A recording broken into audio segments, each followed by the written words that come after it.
ప్రశాంత్ గారు, ఇక కన్యా రాశి వివరాలు తెలియజేస్తారా? కన్యా రాశి వారి ఆదాయ వ్యయాలని పరిశీలన చేసినట్లయితే 14 ఆదాయం, 11 వ్యయం. ఆదాయం ఎక్కువగా ఉంది, ఖర్చు తక్కువగా ఉంది.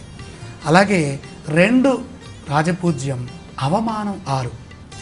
మనం ఏం మాట్లాడినా ఏం మాట్లాడకపోయినా మన ప్రవర్తనని చూచి కూడా అవమానించే వాళ్ళు ఉన్నారు. మనమంటే గిట్టని వారు ఉంటారు, మన పక్కనే ఉంటారు. మనం తప్పు చేయకపోయినా కూడా తప్పు చేశాము అని ఊరికే నింద వేసి వెళ్ళిపోతుంటారు. దీన్ని అవమానం అంటాం. ఇది దుర్ముఖనామ సంవత్సరంలో ఉన్నది. ఈ విషయాన్ని గుర్తుపెట్టుకోవాలి. ఇక కన్యారాశి వారికి 50% చక్కని శుభ ఫలితాలు ఉన్నాయి. పరిపూర్ణంగా సంవత్సరం అంతా కూడా యోగిస్తోంది. దేవగురువైనటువంటి బృహస్పతి బలం ద్వాదశ జన్మస్థానాల్లో దోషాన్ని ఇస్తోంది. అలాగే ద్వాదశంలో రాహుదోషం కనపడుతోంది. ఇంకా యోగించే గ్రహాలు ఏంటి? 2 గ్రహాలు యోగిస్తున్నాయి. ఒకటి దైవబలాన్ని ప్రసాదించే ఛాయాగ్రహమైనటువంటి కేతువు షష్ఠ రాశిలో షష్ఠ ఉపచయంలో యోగిస్తోంది కేతువు. ఇక తృతీయ స్థానగతుడైనటువంటి శని భగవానుడు పరిపూర్ణంగా యోగిస్తున్నారు. శని కన్యారాశి వారికి యోగించినంతగా గోచారంలో ఎవరికి యోగించలేడు. తృతీయ స్థానంలో శని ఉన్నారు కాబట్టి ఈ సంవత్సరంలో కన్యారాశి వారు అనేక విధాలుగా శుభప్రదమైనటువంటి అదృష్టాన్ని పొందుతారు.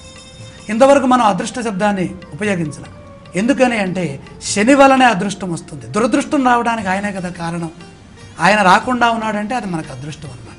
కాబట్టి పరిపూర్ణమైనటువంటి అదృష్టము, దైవ యోగము, అలాగే సిరి సంపదలు, భాగ్యము, భోగము, ఉద్యోగ ప్రయత్నాల్లో విజయము, వ్యాపార లాభాలు, అన్ని రకాలుగా ఏదైతే శుభము అని మనం అనుకుంటామో, గృహంలో శుభకార్యాలు, ఇవన్నీ కూడా పట్టుదల, సంకల్పాలు, ఇవన్నీ నెరవేర్చే విధంగా శని కేతువు షష్టంలో ఉన్నప్పుడు మనం గతంలో చేసినటువంటి పూజలు, పునస్కారాలు, పుణ్యాలు అవన్నీ కూడా ఇప్పుడు మనకి అక్కరకు వస్తాయి.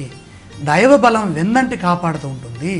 దైవబలంతో గతంలో కాని పనులు ఇప్పుడు మనం పూర్తి చేసుకునే విధంగా మనకి చైతన్యం వస్తుంది, ఆలోచనలు వస్తాయి, మంచి బంధుమిత్రుల నుండి ఆదరణ లభిస్తుంది, సమాజంలో గొప్ప వ్యక్తులుగా విరాజిల్లుతారు.